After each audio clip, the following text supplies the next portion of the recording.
Bienvenidas a las personas que tenemos acá en sala, bienvenidos a las personas que tenemos también conectadas. A nombre de nuestra rectora, la doctora Vilma Colón, le damos la más cordial bienvenida. La doctora Colón está en una actividad oficial y no puede estar con nosotros durante esta tarde, pero les compartimos que estamos muy entusiasmados con este segundo doctorado a distancia del recinto de Ponce. Le deseamos el mayor de los éxitos. Les queremos dar también las gracias por tener su interés, ¿verdad?, en cursar este estudio doctoral en nuestro recinto. Ahora les voy a dejar con la doctora Jacqueline Álvarez, decana de Asuntos Académicos, para que les brinde un saludo.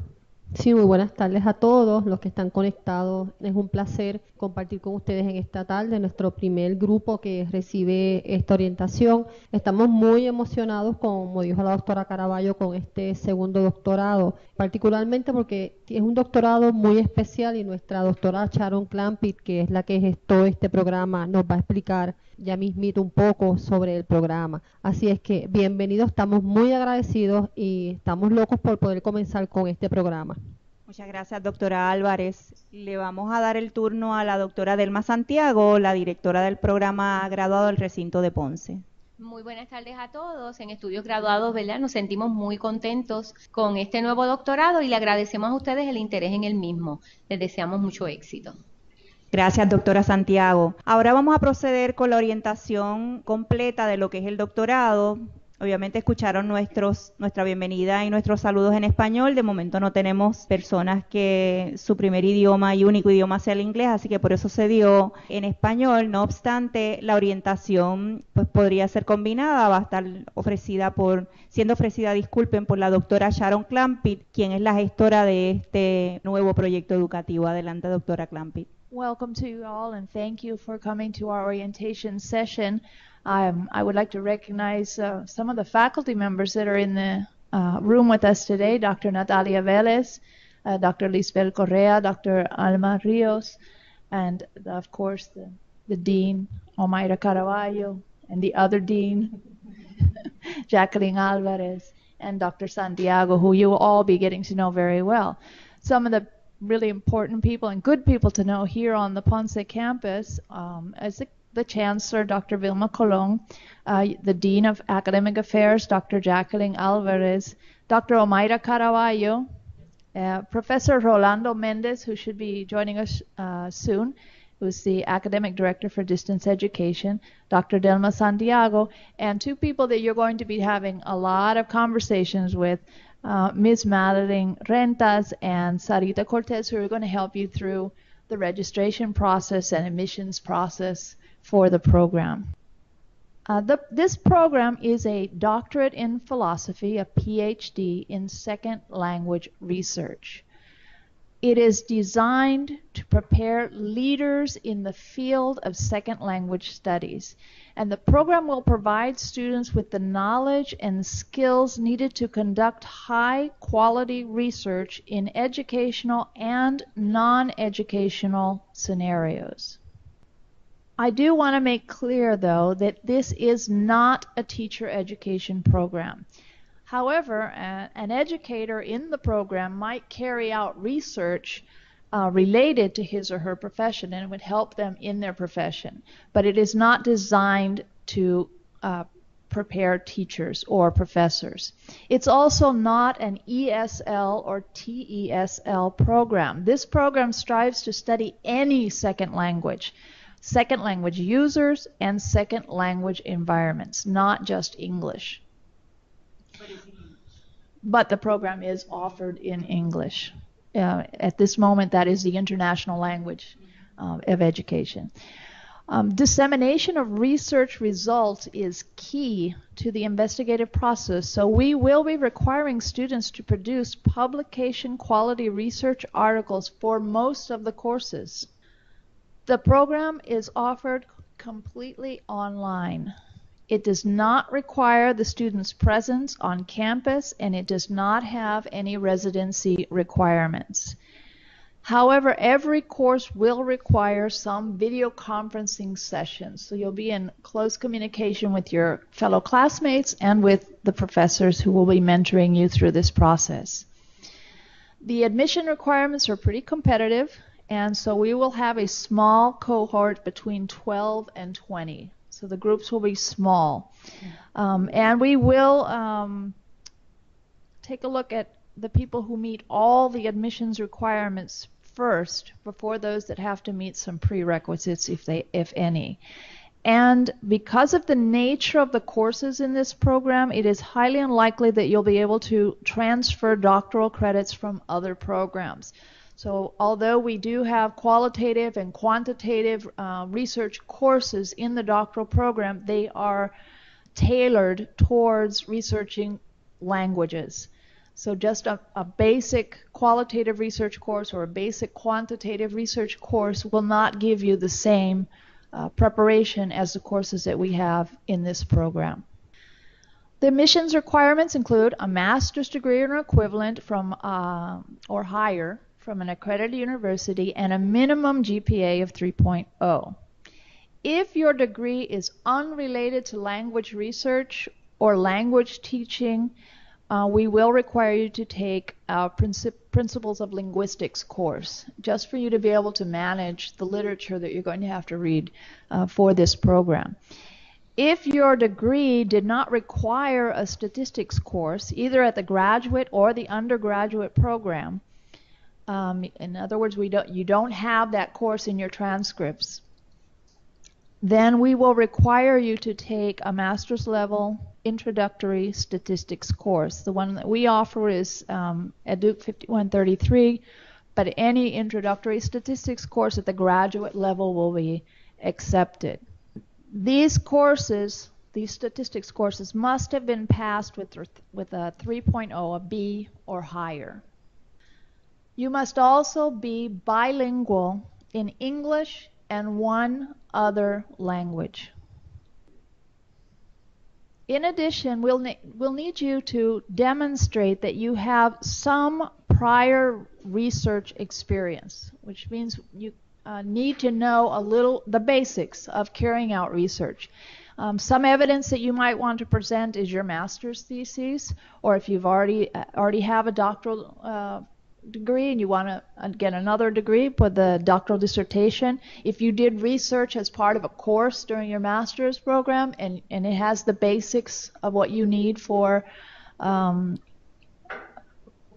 being evaluated on your experience in research, you can present that. Or if you have any published or unpublished research articles, you can present that. And as I mentioned previously, although the program includes research methodology courses, we do expect you to master the basics. These courses will focus on helping you apply the methodology to researching second language users, a second language environment, and so on. You must be able to provide us with evidence that you master English. If the courses are going to be offered in English, this is a must. Some of the examples of the evidence that you might be able to provide showing us that you master English are, of course, the standardized test scores on exams like the TOEFL, the CPE, the ITEP, and so on. If you completed a degree in a university where the language of instruction is in English, that is sufficient evidence for us that you master the language.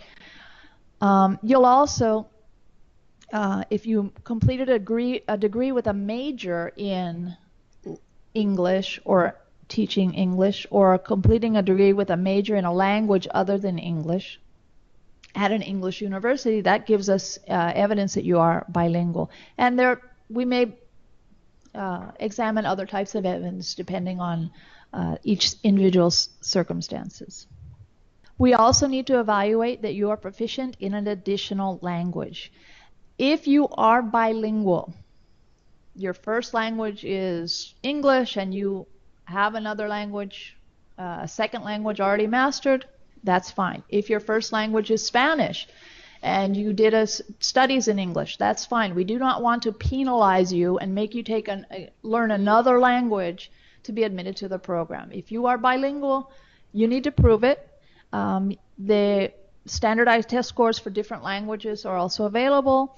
If you completed a degree in a university where, this is all backwards, where the Other language is the language of instruction. For example, Dr. Vélez studied in Germany, and the language of instruction was German, and that's not her first language.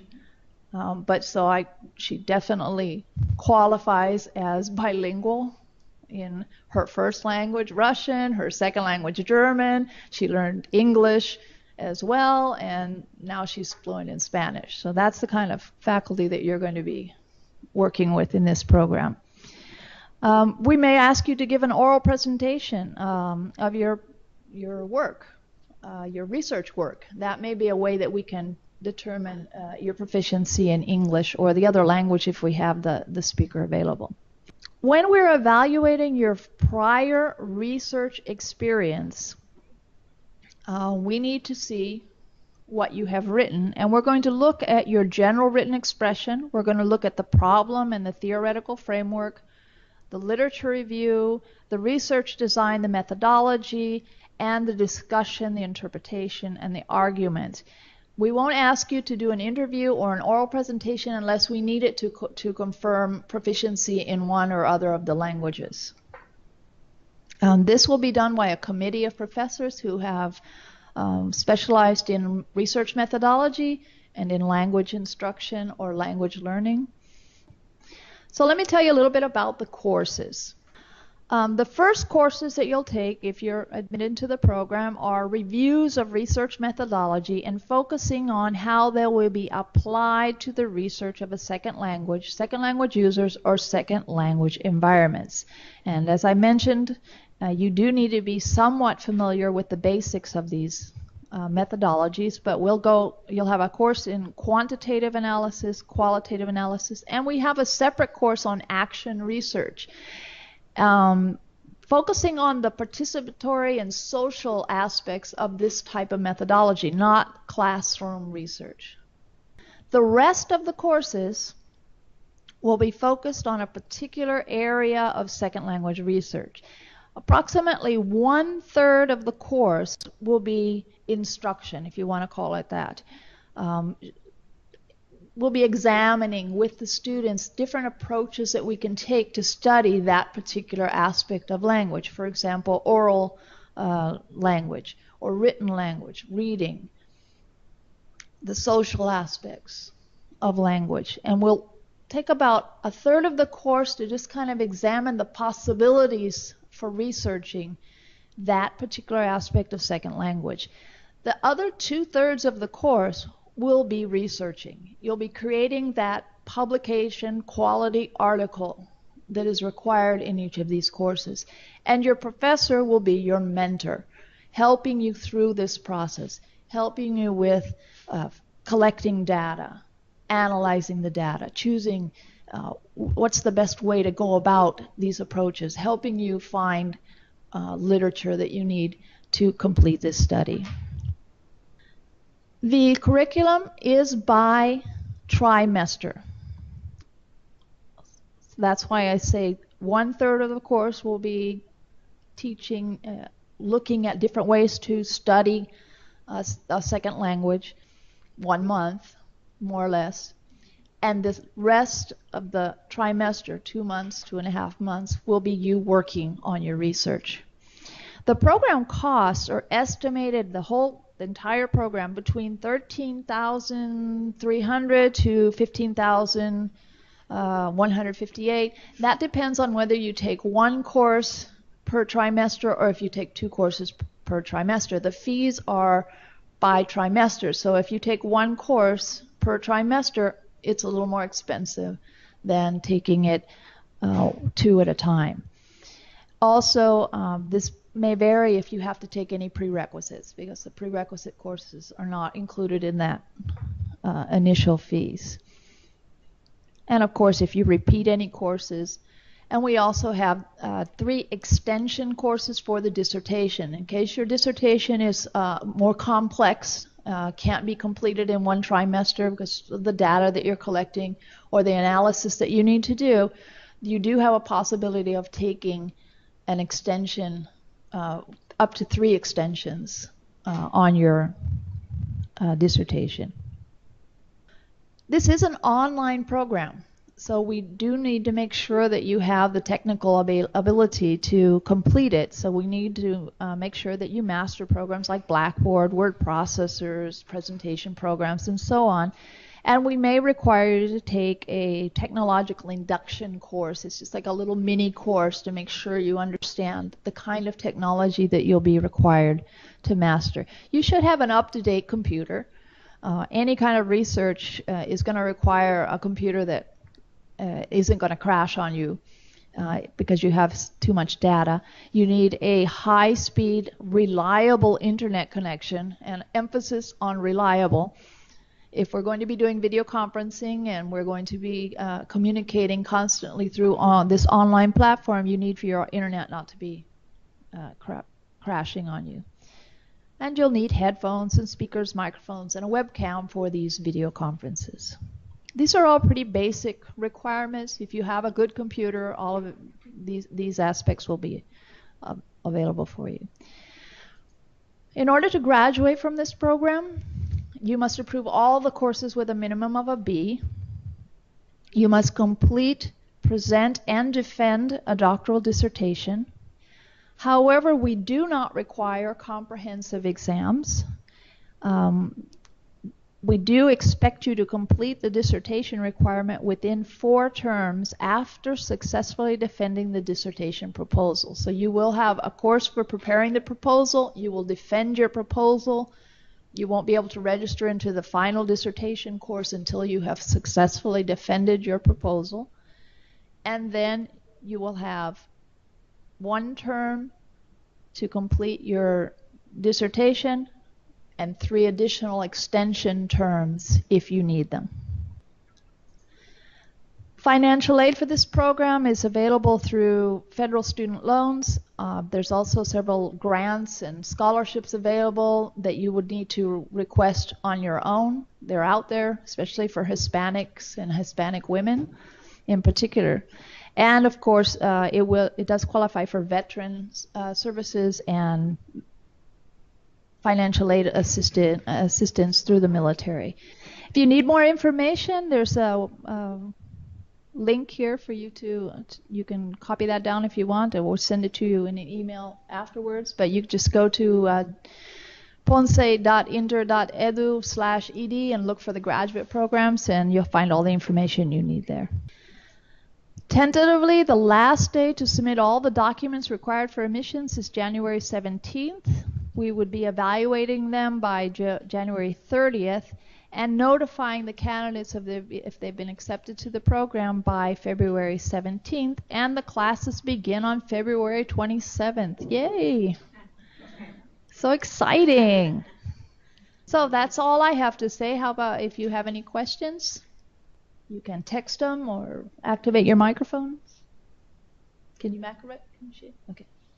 Hay una persona que está escribiendo, vamos a esperar por la pregunta mientras debemos compartirle que como dato importante el recinto recesa en el periodo de Navidad, así que cualquier cosa que tengan a bien preguntar puede ser por teléfono o por correo electrónico, pero en el receso a través de las cuentas de correo electrónico. Adelante, doctora Clampi. Magda, Alma is answering your question. Who you send the documents to? It's the admissions. Wow, you're ready to go, Magda, aren't you? Been waiting a long time for this. Possible job opportunities with this doctorate. I think definitely as a professor, but as I mentioned, this is not a teaching preparation program. It's a program designed to get more research out there about second language and second language users and the second language environment. But you can do research in the area you would like to work in. So if you want to teach, then you can do all your teaching, all your research in the educational aspects of second language, teaching a second language, or learning a second language. So just about any program. Also, I suspect publishing companies like to have experts in the field when they're evaluating books, when they're looking to sell books, if you're interested in that area. Just about any area you want to work in, you can also research and build up your qualifications. I was interested in research. You said that we would be exposed to all kinds of different kinds of methodology and quantitative, qualitative, and action.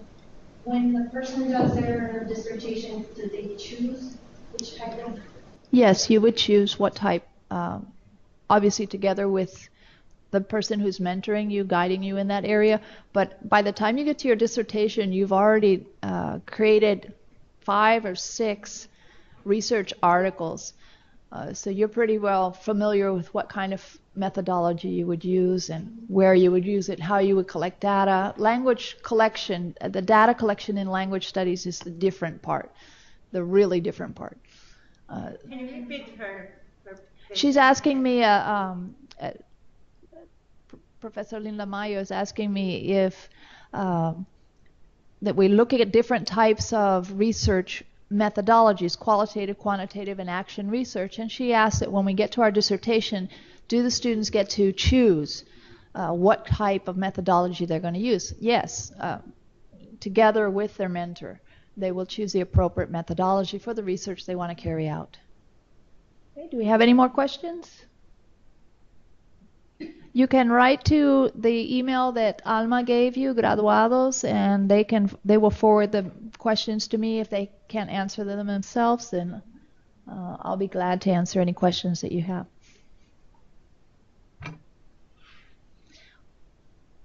Thank you very much.